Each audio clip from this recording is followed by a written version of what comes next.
अस्सलाम वालेकुम दोस्तों। तो कभी कभार जो है जब हम अपने यूट्यूब चैनल को जो है मोनेटाइज कर देते हैं तो किसी भी वीडियो पर जो है येलो डॉलर आ सकता है। तो इसके बाद जो येलो डॉलर अगर आपकी वीडियोस पर आ गया है तो इससे क्या होगा कि इस वीडियो पर जो है आपकी एड जो है बहुत लिमिटेड यानी कम से कम चलेगी, और कभी कभार तो इसमें एक भी एड नहीं चलेगा, क्योंकि यूट्यूब वाले कहते हैं कि आपकी वीडियो जो है वो एडवर्टाइजर्स फ्रेंडली कंटेंट नहीं है, यानी वो जो है एडवर्टाइजर्स के लिए अच्छी वीडियो नहीं है, इसलिए उस पर जो है वो एड चलाना नहीं चाहते हैं। तो इससे आप किस तरीके से बच सकते हैं? इससे आप इस तरीके से बच सकते हैं कि आप जो है किसी भी हार्मफुल कंटेंट, किसी गाली गलौच या किसी भी जो है डाउनलोडिंग वगैरह इस तरीके से हर किस्म हार्मफुल या वायलेट जो यूट्यूब कम्युनिटी गाइडलाइंस को वायलेट करता है तो उसकी वीडियो को ना बनाएं। तो इस तरीके से इंशाल्लाह आप जो है आपकी सारी की सारी वीडियोस जो है उस पर ग्रीन डॉलर आएगा और आप येलो डॉलर से बच सकते हैं। तो इस तरीके से अच्छी अच्छी वीडियोस बनाते जाएं, इंशाल्लाह जो है इस तरीके से आप बहुत अच्छी अर्निंग कर सकते हैं और येलो डॉलर से भी बच सकते हैं।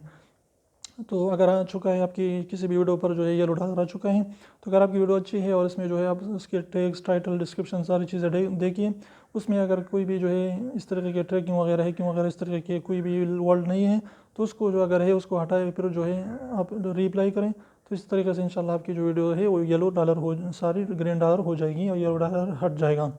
तो उम्मीद करता हूँ छोटी सी वीडियो पसंद है तो प्लीज़ वीडियो को लाइक कर दीजिए, चैनल को सब्सक्राइब करना ना भूलें, और रेड वाला सब्सक्राइब को जरूर भी जरूर दबाइए, बिल्कुल फ्री, एक भी इसका पैसा नहीं लगता। तो अभी सेकंड निकाल लीजिए, उसको प्रेस कर लीजिए।